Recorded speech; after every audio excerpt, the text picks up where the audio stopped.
know people are getting CME for this, which is always great. I know you're Outstanding. taking, yeah, you're taking time out of your day. I know you have your new recruits with you today, so appreciate you peeling away for 30 minutes. Um, so Jeff, you're obviously very involved in EMS as a frontline medical director in Williamson County and near Austin, and you're obviously very involved in research.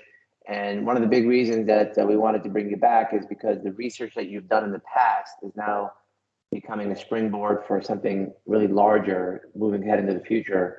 So we'd love to hear from you, and thanks for coming on, ladies and gentlemen, Dr. Jeff Jarvis. Welcome.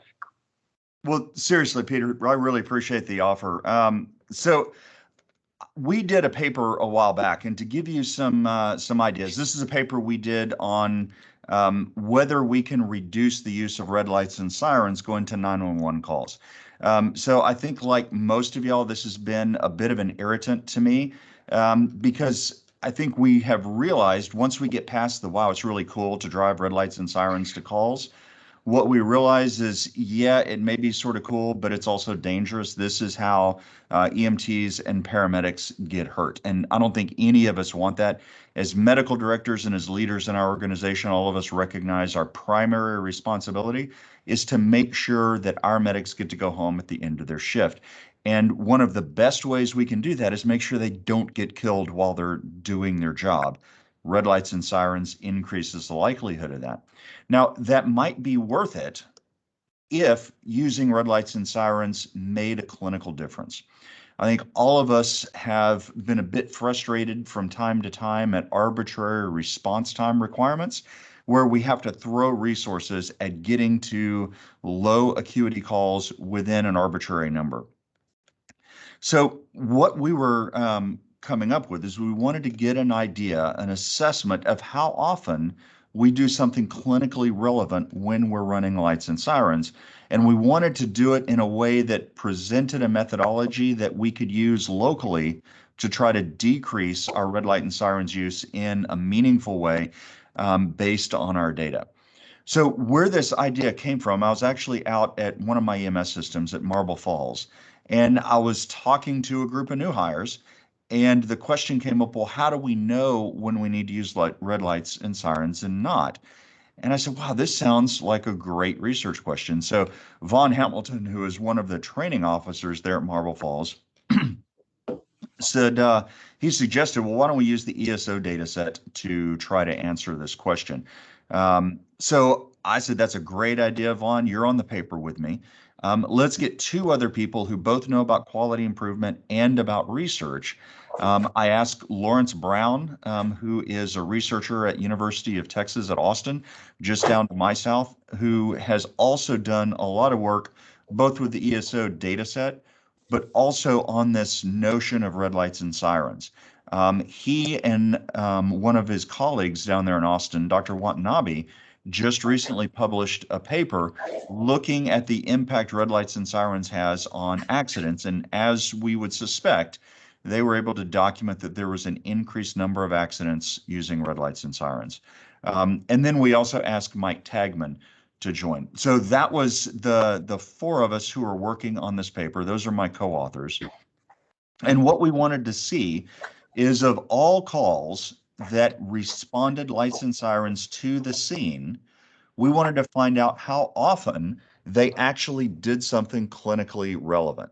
And sorry about this, I just have a brand new microphone stuck to my computer and it seems to be wobbling. I think it's not terribly excited about this conference call, which is deeply disappointing to me. So hopefully it's not going to fall off in the middle of our discussion.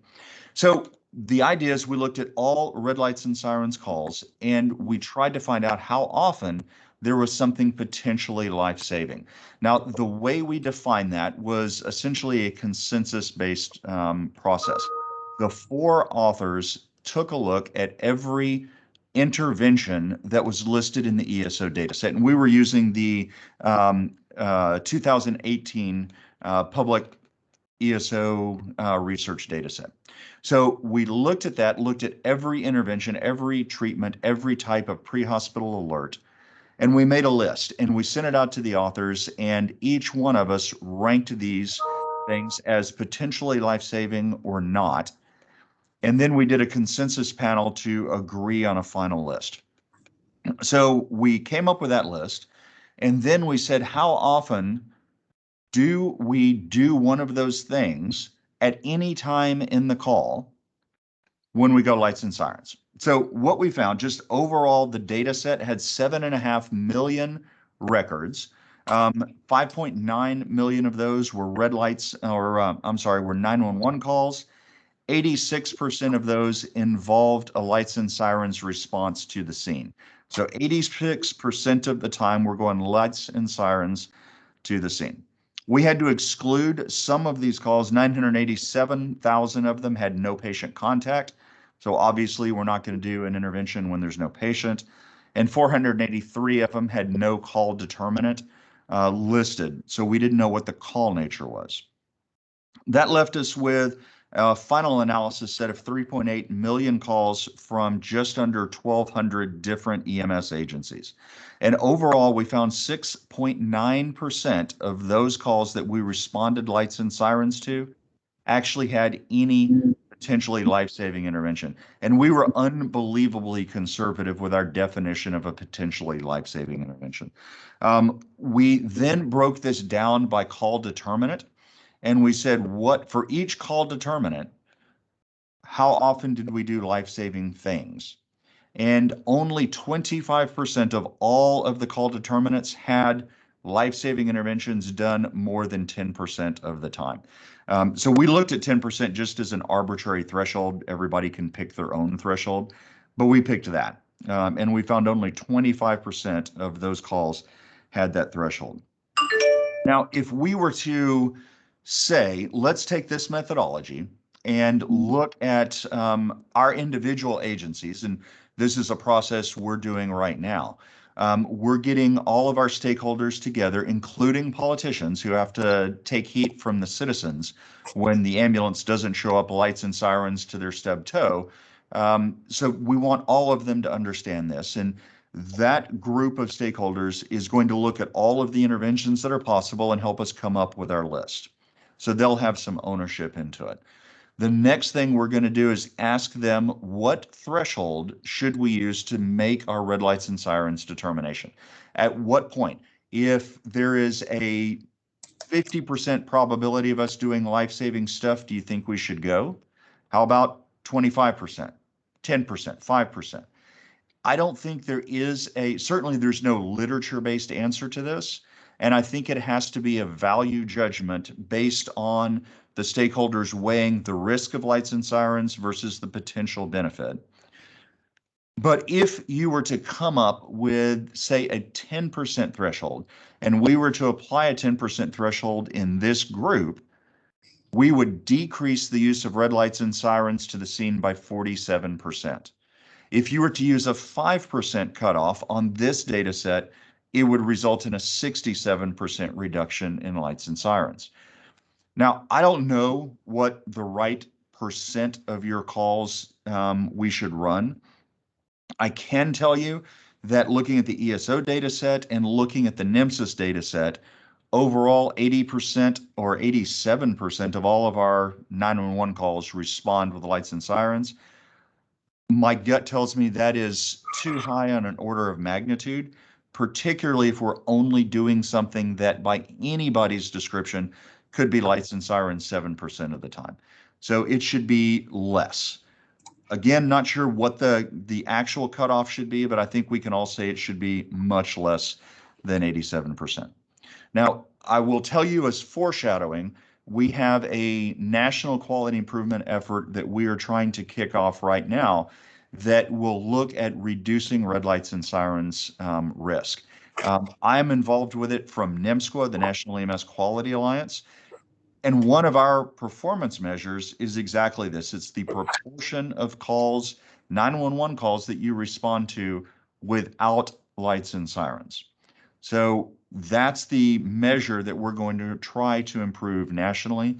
I'm not sure what methodology we're going to ultimately end up with, but I think we have described in this paper one methodology to use. There are probably multiple ways to get there, but this is one that we're going to try to use locally.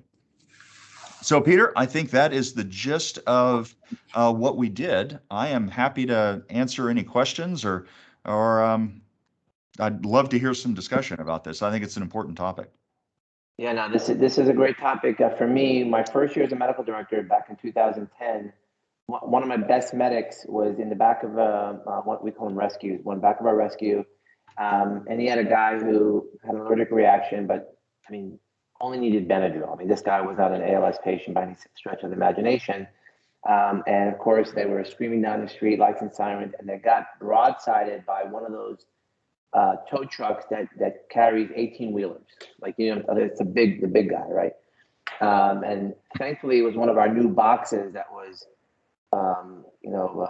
double and reinforced, whatever. And he only broke several bones of his back. Okay, he didn't die. That was the last day of work he ever had, and he had many issues following that. And from that day forward, I kept saying to myself, why are we doing this? And I would love to hear from other folks on the call. And you have people here from all over the state, leaders from all over the state, and from the state office as well. And I'm curious as to, you have numbers here that are extremely high, 86% of calls. And why can't we reduce that? And why haven't we reduced it yet? And I love where you're going with this as far as making it a KPI, if you will. But we have a lot of great EMS leaders on this call. Hey, Peter, I'm wondering, you mentioned state officials. Do we have the National Medical Director of the Year on this call? Let's see. Is Shepke on this call? Did Ken come on today? You know what? I just spoke to him. I'm surprised he's not on, but he's not on the phone. Well, if he's not, as a Texan, I don't get to talk to Floridians every day. So congratulations to Ken and to your state. Well, yeah, listen, and Ken's an amazing guy. Thank you for that. I'll pass on the message, and we have to thank Dr. Pepe for nominating him. So Paul's on the call as well. I would love to hear from David Hudak, or let's see, who else was on here? John McPherson, Chief Dominguez. You guys have been in this for a long time. Tell us how we can fix this problem and what you think about Jeff's concepts here. Sam, Anthony, unmute yourselves. I want to hear it from the EMS side of the world as to what the issue is here in Florida, like it is across the country.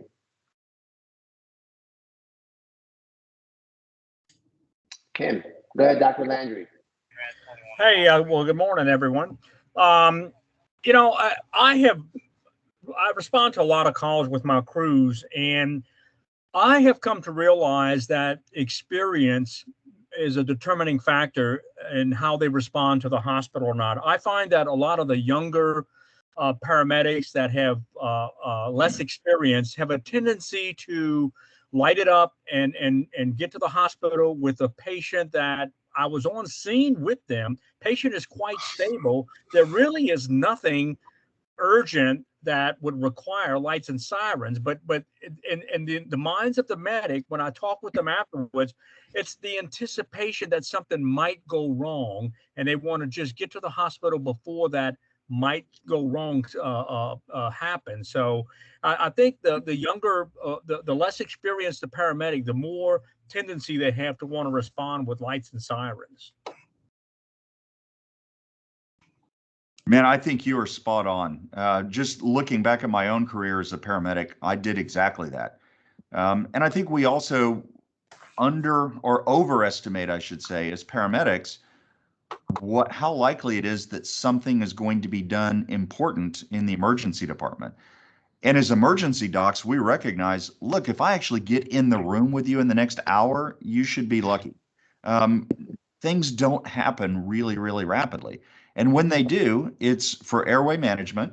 Okay, well, EMS almost always can take care of that. It's for cardiac arrest, which, we can take care of. Most of the things that would require us as physicians in the room on arrival, EMS can take care of. So there are very few things that would justify the use of red lights and sirens. And we did our research based on scene responses. people have already done the exact same thing on responses to the hospital. And what they found is very rarely, basically what all of us know, very rarely do things get done. So that anticipation that you're talking about is very real. And I think you're absolutely right. It's an experience-based thing.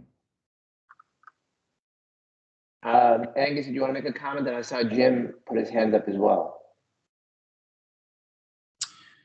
So I guess I can. I think part of this has to do with aligning incentives. So, we have this historic thing about a response time as a metric that indicates performance level, and many folks have contracts or agreements that are written to those. Sometimes it's even in statute. So I think this is good work towards making those things be a little bit more evidence driven and maybe readjusting what the expectations are. But certainly there's a lot of people who, money's on the line for making that response time. So.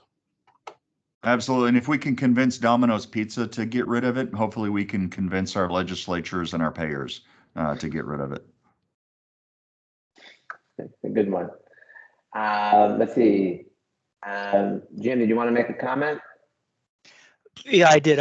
I've been involved in this an awful long time, and I think when you make it a sort of a if either or decision, it becomes problematic because either you get there fast or you get there really slow in times of traffic. And I think again, I agree with your study, and I think it's well done. And I think red lights and sirens is dramatically overused. But the alternative is just go with the flow of the traffic. In some cases means an unacceptably long wait for the person who's dialed 911. Clinically, probably not going to make any difference, but they're just not willing and interested in waiting that long. The reason that I mention it is because there might be an opportunity. I just got off the phone call here in Pinellas County with some of the new technology that's out there that allows the emergency services to interact with the flow of traffic in the traffic system. It's not a get there in 4 minutes or get there in 25 minutes. It, perhaps like the bus systems are doing, regulating the flow so it's not such a dramatic difference between red lights and sirens and non-red lights. Get there in a more reasonable period. So if I were a responder and knew I was going on a stub tow and I knew it was going to take me 30 minutes to get there, non-red lights and sirens, I light it up and I get there. But if I knew, like a bus, that it's going to be relatively short time till I got there, if I'm going to get there in 8, 9, 10 minutes, because I can regulate the control of traffic to get there. So if I'm on US 19 and there's a 3-mile backup, I can clear the traffic without the use of red lights and sirens before not having to light up. There's some technology that's being used in several areas throughout the country that allows sort of an urgent but not an emergent response to occurring. And we're looking at that. Again, it's not a solution, but it might be part of the solution to changing the mindset. It's either get there in 4 minutes or it's going to take you 40 minutes to get there. Those two extremes probably need to be bartered in the middle. If you look at just traffic safety in general, our highway departments deal with things like this all the time. We're seeing new intersections that are coming in here. For all I know, the rest of the country already has these things. But they looked at their data and realized a lot of the serious injuries at intersections come because of, T-bone collisions. So they just changed the roads so that T-bone collisions are much less likely. And so using engineering to decrease the likelihood of a collision or decrease the need for red lights and sirens, I think is absolutely part of the solution. Things like opticons or things, changing the road systems, however you do it. There are lots of smart engineers out there, but I think there are a lot of ways to do it and make this safer. Great point. Now, Jim, thank you for the question. Anthony, you're up. Yeah, I think that, to be honest with you, there are some baby steps with this. And I think that our protocols have a lot to do with this. Priority dispatch, I think, was really key in helping us as a whole get to the concept of, okay, this is what a non-emergency is, and this is what an emergency is, right? So I really think that we need to address this from the beginning, and establishing what exactly is an emergency from priority dispatch. I think Dr. Jameson has done a really good job with our protocols and helping us understand, what's an emergency, what's not. And then also, we don't run emergency to the hospital very often anymore. We We had to realign our thinking, even with strokes, if you think about it. 1 minute we're going non-emergency with strokes, and all of a sudden, now it's an emergency. Oh my God, we got to get to the hospital. And now we're, okay, well, is it a bleed or isn't it a bleed? You know, things along those lines. So some things can become a little convoluted. 1 minute we're saying one thing that is an emergency, and another time we're saying that it is not, if that makes any sense. I think overall, we've done a better job with priority dispatch. I believe we need to tackle this more from the beginning of the call and really establishing what are we really going on. And I think if we do that, we might even be able to figure out better where we can bring the person. Because I don't believe everyone needs to go to the hospital. I don't. I believe we can sparse this out a little bit. So that's my 2 cents. I apologize. Go. Great comment. Great comment. And Joseph Zalkin just commented about a paper by Hinchy and Myers and so forth. Joseph, you want to give us a blurb on that? It's ancient research today. It would be a whole lot easier today with the electronic records than the manual sorts we had to go through. But the focus was, can alpha calls under EMD be safely responded to without lights and siren? And what were the patient outcomes? So not only the dispatch side, but the final dispatch to discharge. What was the discharge of those patients? This needs to be repeated, I think. I would encourage I don't know if we have any researchers on the call, but I think it's worth doing again. And I wholeheartedly agree. I think our numbers are about 14% cold response on the outbound. We didn't look at transport from scene to hospital. But now with the ability to do that rapidly, I think that should make an impact on what we train and how we operate. Great comment, Joseph. Thank you. And always thank you for joining us. I'm putting up on the screen here. So this is from one of my systems here in Florida, South Florida. So if you're an ESO, you can just look up the report. And again, Jeff, just so you know, most of us down here in the South part, I don't know about the rest of the state use ESO, but whatever EPCR you're using, you should be able to go and get your report. So Jeff, you want to make any final comments on that part of it? And then we're at the bottom of the hour, so I'll give you the final word. Yeah, absolutely. And Peter, if you'll bring that back up again, I think I'm really glad you did that. So I'm going to put my NIMSQA hat on here, where we deal with measures all the time. And as a matter of fact, we just are finalizing a contract with Florida on these FAIR measures where we developed a lot of performance measures. Performance measures are only useful for an organization if they can easily see how they're performing on them. Platforms like ESO are making that easier. You're looking at a great demonstration of this right here, where you can actually see how you're performing on this measure. I see over Dr. Jameson's shoulder, First Watch gauges. First Watch also does this with other platforms, so they can integrate these measures in and make them really easy for you to see where you're progressing. First Pass now does it with control charts, so you can see your performance really, really well. The one thing I would urge you to do is make sure you're familiar with what the measure is. This measure, for example, is, I believe with ESO, it's actually the inverse of the NIMSQA measure. With NIMSQA, we wanted to make a higher number be better, so we inverted it. So it's the proportion of responses without lights and sirens, which when you think about it, just seems kind of weird.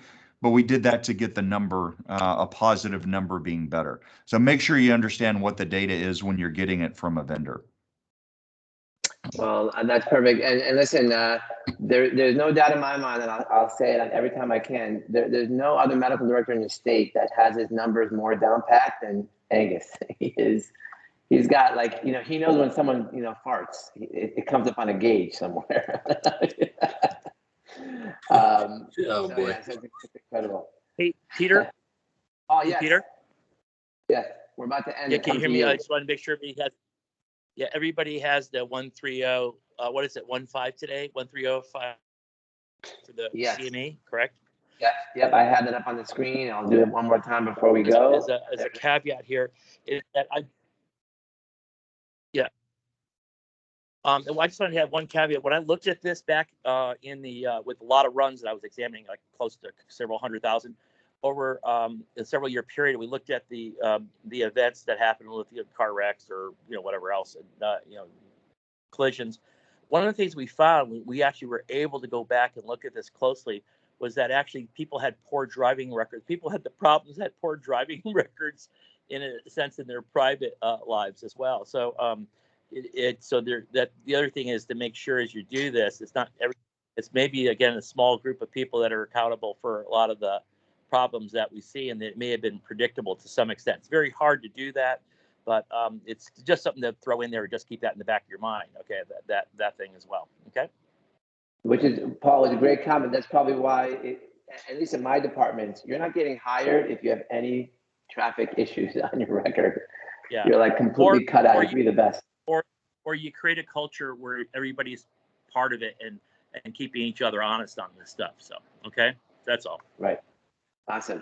All right, Jeff, give us the last word. Take us away. Give us the last pearl of wisdom. And again, thank you for coming on today. Yeah, Well, great job, Jeff. Thank you so much. Thanks, Peter. Thanks, Paul. I guess the last thing I would say is, as an Aggie, I am damn proud of my Aggies as we defeated Alabama. We had the last there, buddy. And people who hate Nick Saban, and people who hate Nick Saban, we appreciate you, man. Thank you so much. There are a lot of T-shirts around College Station right now that say "Not today, Saban." Great job. Congrats on that win. And again, Jeff, thanks for always being there for us. Aggie jokes now for a while. All right. Take care, guys. Thanks a lot. See you, Jeff. Thank you. All right. Now on to the big show. Dr. Pepe will be